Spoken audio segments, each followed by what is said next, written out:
Alhamdulillahi Rabbil Alamin wa bihi nasta'inu ala umuri dunya waddin.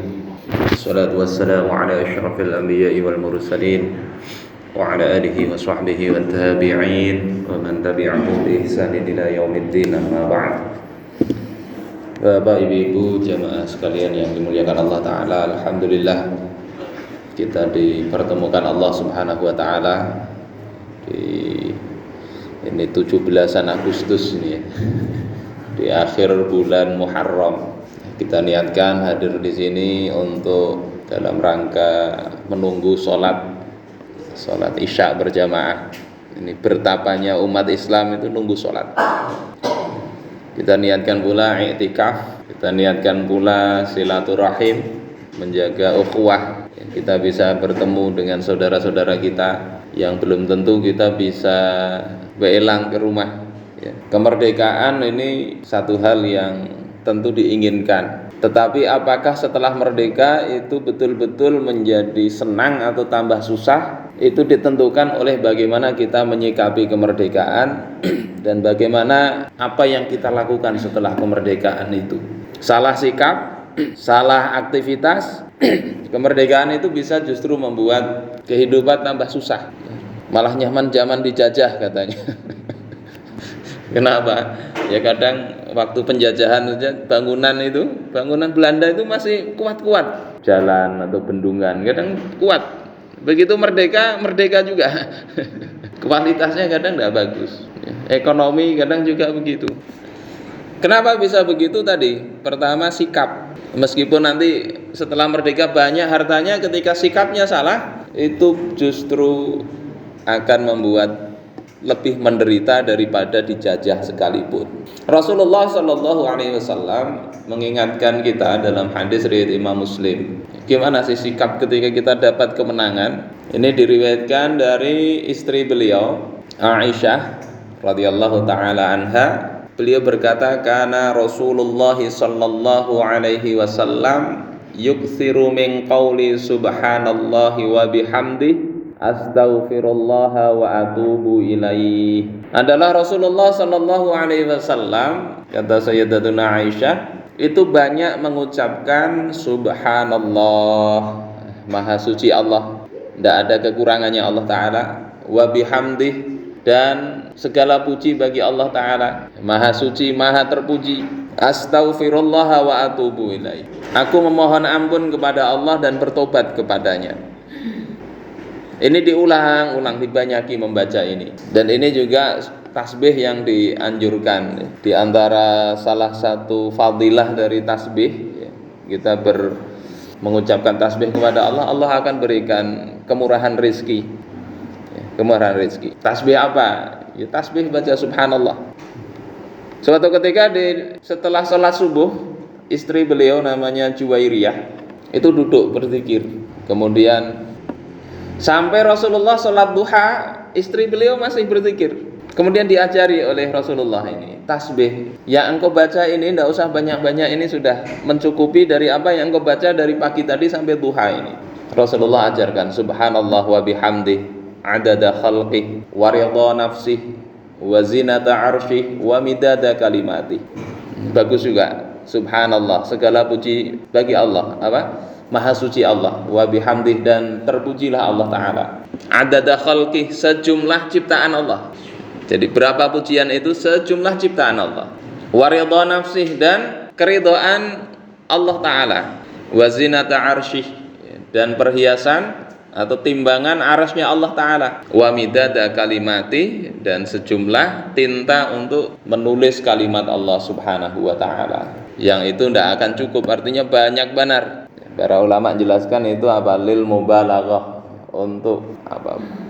Bersangatan di dalam kita itu bertasbih kepada Allah. Jadi itu kata Rasulullah mencukupi. Baca 3 kali cukup banyak daripada baca subhanallah subhanallah sampai berulang kali. Nah, yang diulang-ulang Rasulullah ini tasbih ini, subhanallahi wa bihamdih astaghfirullah wa atubu ilaih. Maka kemudian Aisyah bertanya, ya Rasulullah, araka tuksiru min qawli subhanallahi wa bihamdih astaghfirullah wa atubu ilaih. Wahai Rasulullah, aku melihat engkau kok banyak membaca ini. Kenapa ya Rasul? Maka kemudian Rasulullah bersabda, khabbaroni rabbi,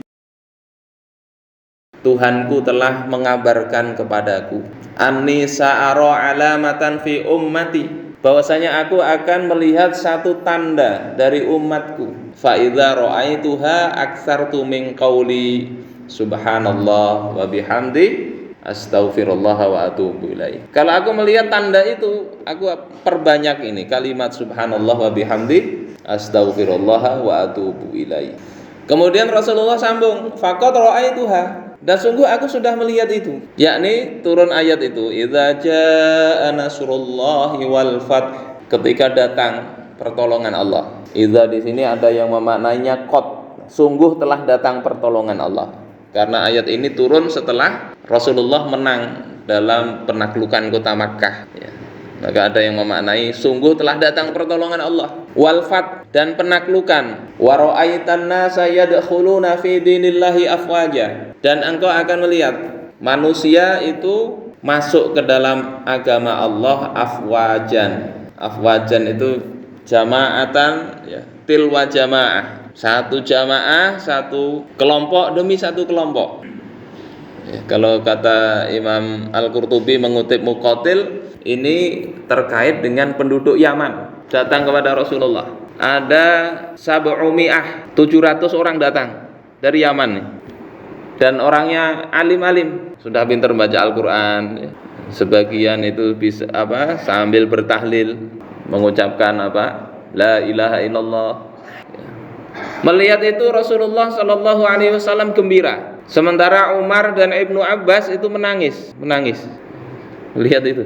Kenapa? Abu Bakar juga menangis. Ini isyarat ini sudah dekat ini ajalnya Rasul, sudah dekat. Karena surat tadi An-Nasr tadi, pertolongan Allah ini ya difahami oleh sebagian sahabat ini isyarat bahwasanya Rasul ini sudah hampir selesai masa aktif beliau di dunia ini. Jadi kata Rasulullah, aku sudah melihat itu, maka aku bertasbih ya. Kan setelah engkau melihat manusia berbondong-bondong masuk ke dalam agamanya Allah, maka perintah Allah apa? Fasabbih bihamdi rabbika wastaghfir innahu kana tawwaba. Maka bertasbihlah engkau kepada Allah, kepada Tuhan engkau, dan minta ampunlah, sesungguhnya Allah itu Maha penerima taubat. Ini pelajaran luar biasa. Pertama, bahwasanya yang namanya kemenangan itu mutlak adalah pemberian Allah Ta'ala, termasuk kemerdekaan. Allah yang atur tanpa mengecilkan jasa para pahlawan ya. Kalau kita lihat gerakan awal kemerdekaan itu kan dimulai dari gerakan ini, Syarikat Dagang Islam. Kalau kita lihat itu tahun 1905 ya, kalau tidak salah, oleh Dr. Samanhudi. Terus kemudian dilanjutkan oleh siapa itu, Hos Cokro Aminoto, diganti jadi Syarikat Islam. Itu kan yang menggaungkan kemerdekaan itu. Walaupun di dalam sejarah kadang ini Budi Utomo katanya. Tapi yang peran besar itu sebenarnya umat Islam di Syarikat Islam itu. Kira-kira sanggup enggak menghadapi Belanda waktu itu? Kalau dilihat kekuatan fisik enggak sanggup. Apalagi Belanda waktu itu sudah berurat berakar dengan sistem yang ada di Indonesia. Para penguasa-penguasa daerah ya, itu sudah jadi pejabat di bawah Belanda. Kalau menentang sendirian ya kayak model Pangeran Diponegoro itu, yang dihadapi siapa? Bangsa sendiri. Apalagi Syarikat Islam itu pasca berdirinya Soviet ya, tahun berapa itu? 1920 berapa itu? Ternyata pecah. Jadi Syarikat Islam Putih yang berada di pusatnya di Yogyakarta, satunya Syarikat Islam Merah ya, pusatnya di Semarang kalau tidak salah. Jadi pecah. Kenapa pecah? Karena peran komunisme begitu luar biasa dalam menyuarakan supaya bangsa-bangsa yang dijajah itu supaya merdeka. Mereka bantu.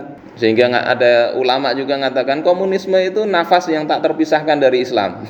Ya, ada yang seperti itu.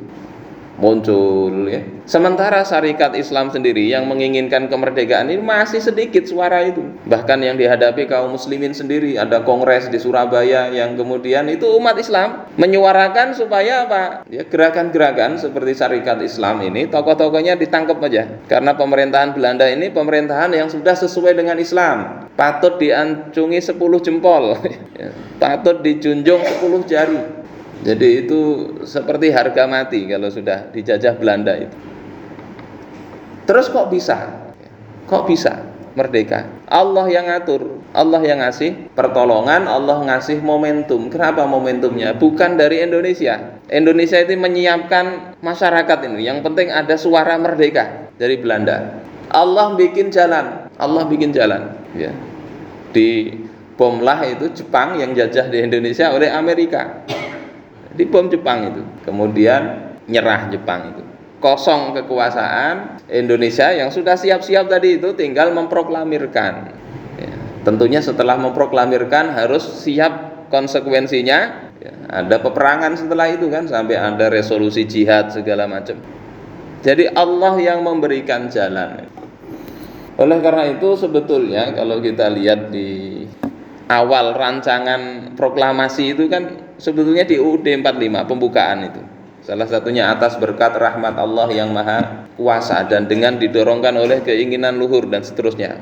Maka dengan ini bangsa Indonesia menyatakan kemerdekaannya. Teks proklamasi itu harusnya itu yang dipersiapkan oleh ya, para pejuang kemerdekaan. Tapi kemudian ya kita lihatlah yang terjadi, bahkan nama Allah saja ditinggal. Apa ndak ingat bahwasanya itu adalah karunia dari Allah Ta'ala. Jadi ini penting ya, kemenangan, kesuksesan apapun itu, baik itu level negara, level pribadi kita, level individu, anak-anak kita yakini Allah yang ngasih. Bentuk syukur itu begitu, mensyukuri kemerdekaan, mensyukuri nikmat itu pertama i'tiqadkan, akui Allah yang ngasih. Kalau tidak dikasih tidak bisa ya, sehebat apapun tidak dikasih oleh Allah tidak bisa.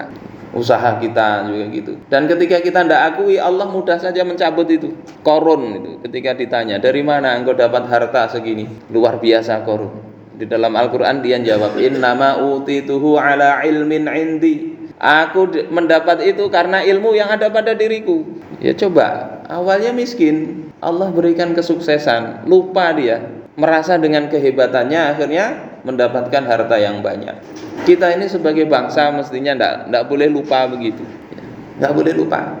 Kalau Rasul itu bertasbih, kita mestinya kalau mensyukuri kemerdekaan lebih banyak bertasbih, bertobat. Yang tadi subhanallah wa bihamdih astaghfirullah wa atubu ilaih. Mensucikan Allah Ta'ala, kemudian beristighfar dan bertobat. Karena kemenangan itu Allah yang ngasih dan kita dalam upaya itu bisa jadi kurang. Ada yang kurang upaya kita itu. Bapak, saudara-saudaraku sekalian yang dimuliakan Allah Ta'ala. Jadi yang pertama tadi mestinya ingat ya, banyak berzikir, tasbih. Yang kedua, kemerdekaan itu perlu disyukuri ya, dengan apa? Dengan amal. Dalam surah Saba ayat 13 Allah Ta'ala berfirman, i'malu ala Dawud syukra. Bekerjalah wahai keluarga Dawud syukran, sebagai perwujudan rasa syukur. Beramal itu sebagai perwujudan rasa syukur. Wa qalilum min ibadiyasy syakur. Dan sangat sedikit dari hambaku itu yang pandai bersyukur. Imam Al-Qurtubi ketika mengomentari ayat ini, beliau menafsirkan ya, beliau berkata dalam kitabnya Al-Jami' li Ahkamil Quran, wa anna syukra haqiqatuhu al-i'tiraf bin ni'mati lil mun'im. Sesungguhnya syukur, bersyukur itu hakikatnya adalah al-i'tiraf. Saya katakan di awal tadi, pengakuan, mengakui nikmat ini adalah pemberian dari Allah. Berapa banyak orang itu yang berupaya sudah betul, tapi tidak Allah kasih. Dakwah juga begitu. Nabiullah Nuh alaihissalam, kurang apa itu? Uslubnya sudah luar biasa, waktunya sudah panjang, tapi sedikit yang beriman. Ya Allah ngaturnya begitu.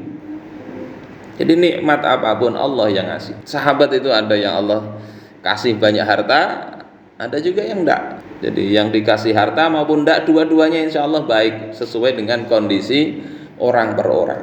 Tapi yang jelas Allah yang mengatur, yang mengasihi itu. Kemudian yang kedua, wasti'maluha fi ta'atih, menggunakan nikmat itu untuk dalam ketaatan kepada Allah Ta'ala. Kalau dulu misalnya dijajah itu tidak bisa ngatur, ya, tidak bisa bebas mengatur negeri, maka setelah penjajah ini keluar secara fisik, mestinya kan bebas ngatur negeri, ya. Mestinya bebas, jangan justru malah minta diatur. Walaupun kita lihat kalau dari sisi bicara global internasional, sebetulnya penjajah itu tidak melepas begitu saja, nggak melepas begitu saja. Pasca Perang Dunia Kedua itu kan persaingan antara Amerika dengan Uni Soviet, rebutan kekuasaan.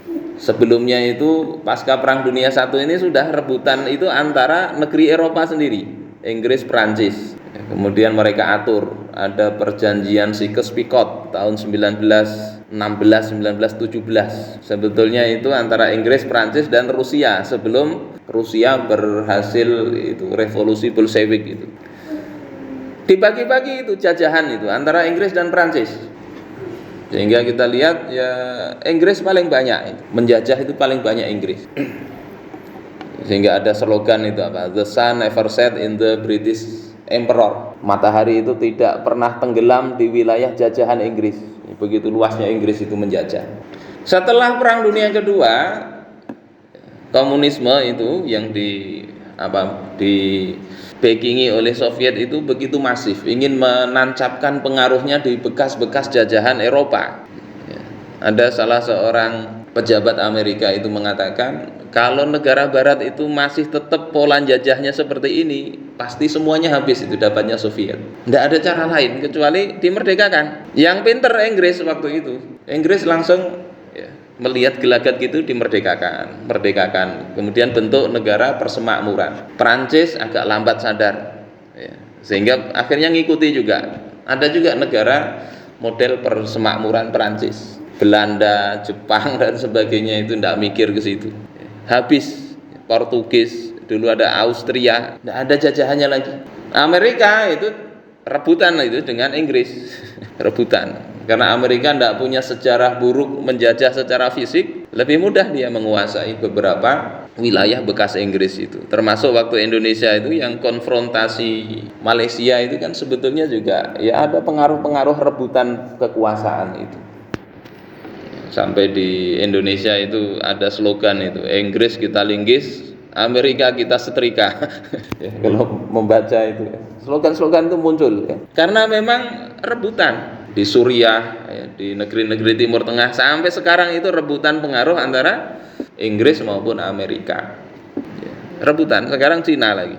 Sehingga kalau secara fisik itu enggak, kita ini sekarang jadi ini ya, jadi apa kalau kata Rasulullah itu yushiku an tada'a alaikumul umam kama tada'al akalah ila qas'atiha ala qas'atiha. Kalian itu hampir-hampir waktunya seperti apa umat-umat selain kalian itu saling memperebutkan kalian, saling mengundang. Tada'a itu mengundang. Undangan apa? Seperti undangan makan. Kisah kalian makanannya, jadi diundang mereka. Itu menunjukkan apa? Mereka mudah menguasai itu. Kalau dulu itu susah untuk mendapatkan sumber daya karena harus menjajah, membangun, menyiapkan militer. Dengan kondisi sekarang itu lebih mudah dan dapatnya lebih banyak. Kalau masa Soeharto dulu, masa Soekarno kan tidak mau itu, Freeport nggak bisa masuk ke Indonesia, diusir itu. Tapi agak ke kiri kan Soekarno. Setelah itu muncul zaman Orde Baru dulu, masuk itu Freeport tahun 1967 sampai sekarang. Tetapi zaman Soeharto dulu itu masih mending karena dana sumber daya yang tertahan di Indonesia itu masih sekitar 32 sampai 35% kata Rocky Gerung. Jadi masih banyak. Sementara kemudian masa Jokowi, masa SBY itu berkurang, itu sekitar 27% itu masih kekayaan itu ngalirnya ke kita masih. Sekarang ini katanya tinggal 7%. Jadi proyek besar-besaran itu larinya dananya keluar, diparkir di luar. Ini kenapa sebetulnya? Penguasaan secara militer enggak, tapi mereka lebih mudah dapat itu tanpa seperti tadi undangan di meja makan itu tanpa ada perlawanan sedikit pun. Bapak saudara-saudaraku yang dimuliakan oleh Allah Subhanahu wa taala, jadi bekerja untuk apa? Mengisi kemerdekaan dengan apa? Melakukan ketaatan. Kalau tadi sebelum merdeka tidak bisa bebas mengatur, mestinya setelah merdeka ini kita bebas ngatur, tidak ditekan-tekan oleh asing lagi. Jadi hakikat syukur itu tadi mengakui dan menggunakan untuk taat kepada Allah Subhanahu wa taala. Kalau itu tidak kita lakukan, maka Allah Subhanahu wa taala mengancam, kalau tidak bersyukur, merdeka pun akan tambah sulit. Alam tara ilal ladzina baddalu ni'matallahi kufran. Tidakkah kalian perhatikan, kata Allah Ta'ala di dalam surah Ibrahim, tidakkah kalian perhatikan orang-orang yang mengganti, menukar nikmat Allah Ta'ala dengan kekufuran. Wa ahallu qaumahum darul bawar. Dan mereka menjatuhkan kaumnya ke lembah kebinasaan. Dikasih nikmat ditukar dengan kekufuran, kufur nikmat. Tidak diakui atau diakui tapi tidak digunakan untuk taat kepada Allah, kufur nikmat. Dan bahkan menjatuhkan kaumnya ke dalam negeri kebinasaan, kehancuran. Apa yang dimaksud nikmat di sini sebetulnya, kalau di dalam tafsiran Departemen Agama, nikmat di sini adalah perintah-perintah dan ajaran-ajaran Allah Ta'ala. Nikmat itu di situ maksudnya. Kalau kemerdekaan itu nikmat, nikmat yang lebih besar adalah Allah berikan syariat itu, Allah berikan aturan, perintah, larangan-larangan. Kalau tanpa itu sulit, hidup itu sulit. Kita lihat negeri yang mungkin jadi jadi kiblatnya peradaban sekarang ini, yang dianggap paling bagus kan Amerika. Orang yang nggak mau pakai Islam itu kan melihatnya Amerika itu bagus. Sampai kalau kata Rasulullah, mereka masuk lubang biawak pun kita ikut. Hatta law dakhalu juhra dabbin tabi'tumuhum. Masuk lubang biawak artinya apa? Sudah sempit, panas, bau lagi, ikut itu. Coba kita perhatikan lah. Paling sederhana itu kan kayak LGBT. Di Amerika itu di 50 negara bagian itu boleh mereka nikah sesama jenis boleh. Kita di Indonesia ini tidak bisa tegas itu, menyuarakan itu. Bahkan KUHP yang baru pun itu juga tidak tegas. Kalau suka sama suka tidak bisa ditolak, tidak bisa dilarang. Pernikahan sejenis. Poligami misalnya, ini poligami ini menjadi ciri radikal. Ya.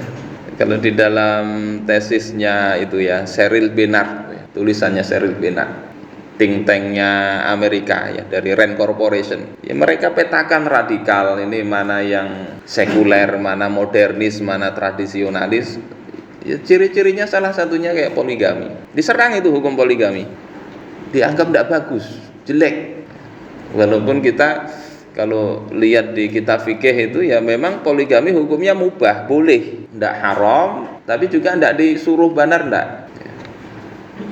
Walaupun nanti adalah riwayat-riwayat yang membaguskan itu poligami.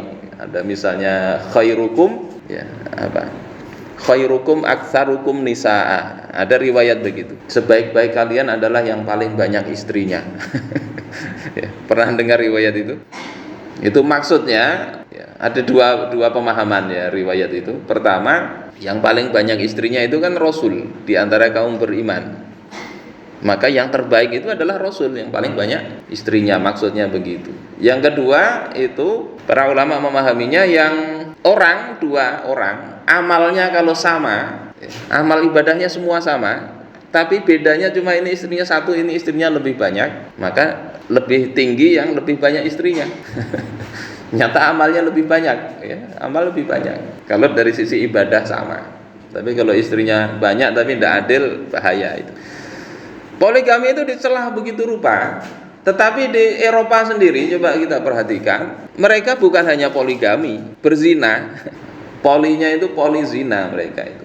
Rata-rata itu sebelum menikah, kalau toh mereka menikah, itu mereka masing-masing sudah merasai 8 pasangan yang berbeda.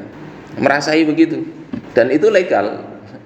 Legal di sana itu. Berzina itu legal, tidak masalah. Termasuk di Finlandia, negeri yang katanya pendidikannya paling bagus. Sama begitu. Jadi coba lihat itu, perhatikan hal-hal begitu. Termasuk dalam hal kemiskinan itu juga terjadi di Amerika. Jadi sementara umat Islam punya aturan yang lebih baik. punya aturan yang lebih baik. Kenapa diganti dengan ya diingkari kemudian mengikuti hal-hal yang sudah nyata jeleknya begitu. Jadi tafsiran depak, alam tara ilal ladzina baddalu ni'matallah. Nikmat Allah di sini adalah syariat. Kata Imam Ibnu Qayyim Al-Jauziyah di kitab beliau Miftahu Daris Sa'adah, beliau katakan wal hajah ila syariah asyaddu minal hajah ila tanaffus. Kebutuhan manusia terhadap syariat Allah Ta'ala itu lebih besar, sangat lebih besar dibandingkan kebutuhan manusia kepada bernafas. Coba kalau sampai tidak bernafas, kasih duit 10 miliar, jangan bernafas, tidak usah lama-lama, nggak usah bernafas 5 menit atau 10 menit aja, tidak usah bernafas. Dan keperluan, nikmatnya syariat itu lebih besar daripada nikmatnya nafas itu. Keperluannya juga lebih besar dari itu. Beliau kemudian jelaskan, kenapa? Karena orang kalau tidak nafas itu paling resikonya mati. Tapi orang ketika tidak taat syariat itu resikonya 2. Ya, resikonya itu matinya hati, dan ini adalah kecelakaan yang besar. Tidak ada kecelakaan yang lebih besar dari itu. Rusak nanti di akhirat juga lebih rusak lagi. Sementara di dalam tafsir Ibnu Katsir ketika mengomentari atau menafsiri ayat ini, Imam Ibnu Katsir mengatakan, fa innallaha ta'ala ba'atsa Muhammadan sallallahu alaihi wasallam rahmatan lil alamin. Sungguhnya Allah Ta'ala itu mengutus Rasulullah Sallallahu Alaihi Wasallam sebagai rahmat bagi semesta alam, wa ni'matan linnas, dan nikmat bagi manusia. Faman qabilaha wa qama bi syukriha dakhalal jannah. Siapa yang menerima itu dan melakukannya, ya, melaksanakan perintahnya yang dibawa Rasulullah dengan bersyukur, dakhalal jannah, maka dia masuk surga. Wa man raddaha wa kafaroha dakhalan nar. Siapa yang menolak dan mengingkari masuk neraka. Bapak saudara-saudaraku sekalian yang dimuliakan oleh Allah Subhanahu wa taala. Jadi kalau tadi kemerdekaan berarti sudah bebas untuk mengatur, mestinya aturannya itu Allah beri nikmat yang besar, aturan-aturan yang dibawa oleh Allah Ta'ala, dibawa oleh Rasulullah Sallallahu Alaihi Wasallam. Jika itu tidak kita lakukan, ya merdeka itu tambah bermasalah, merusak kemerdekaan ketika melanggar aturan Allah. Walaupun katanya mensyukuri, tetapi kalau bermaksiat berarti dia merusak kemerdekaan itu. Sebagaimana dalam hadis sahih riwayat Imam Bukhari dan Muslim, Allah Rasul berikan perumpamaan, matsalul qaimi ala hududillahi wal waqi'i fiha. Perumpamaan orang yang menegakkan hudud, hukum-hukum Allah Ta'ala, dan orang yang melanggarnya. Kamatsali qaumin istahamu ala safinah. Itu seperti satu kaum yang istahamu, maknanya mereka mengundi di kapal, undian untuk dapat tempat duduk. Jadi ini menjadi dalil undian itu boleh. Undian kalau sekedar undian seperti ini, tidak ada judinya. Punya anak-anak, mobil tidak muat diundi, siapa yang ikut, siapa yang tidak.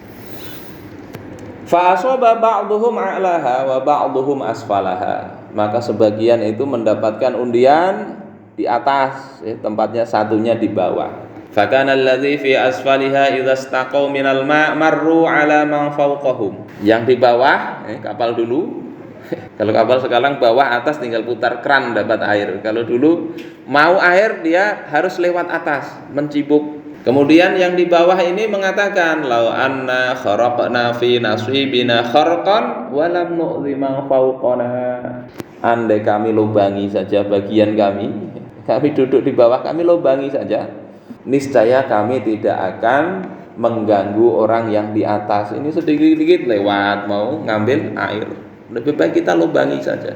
Perhatikan, ini perumpamaan orang yang melanggar hukum itu kadang begitu. Maksudnya baik supaya tidak mengganggu orang di atas, tapi maksud baik itu tetap mencelakakan kalau itu melanggar syariat. Rasulullah kemudian katakan, fa iyatrukuhum wa ma aradu halaku jami'a. Kalau mereka membiarkan apa yang mereka inginkan tadi, orang-orang yang mau melubangi kapal itu, halaku jami'a, mereka itu binasa semua. Yang tenggelam itu bukan hanya orang yang maksiat, penumpang kapal, nahkodanya tenggelam. Wa in akhadhu ala aidihim najaw wa najaw jami'a. Kalau mereka itu cegah, maka mereka akan selamat dan selamatlah semuanya. Sehingga kita bisa lihat ya, masalahnya itu di sini. Sistem, aturan, bukan orang per orang. Ketika kapal dilubangi bukan hanya masalah orang per orang. Sekarang ini pakai alasan hak asasi manusia. Orang berbuat maksiat alasannya hak asasi. Orang mau melubangi kapal, ini bagianku kok. Hakku nggak ganggu kalian.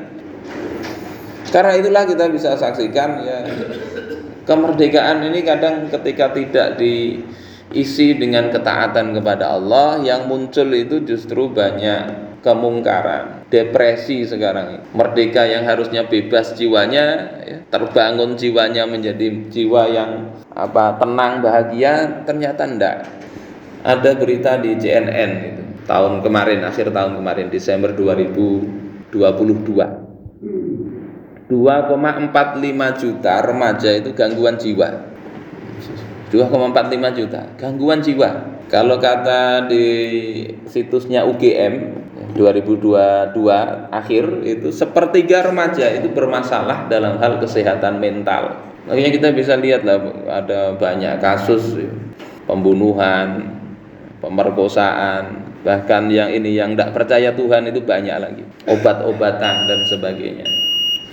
Ditambah gaya hidup, ya, gaya hidup yang hedonis sekarang, inginnya itu tampil wah, padahal tidak punya sumber daya untuk itu. Difasilitasi oleh apa? Sistem pinjaman online.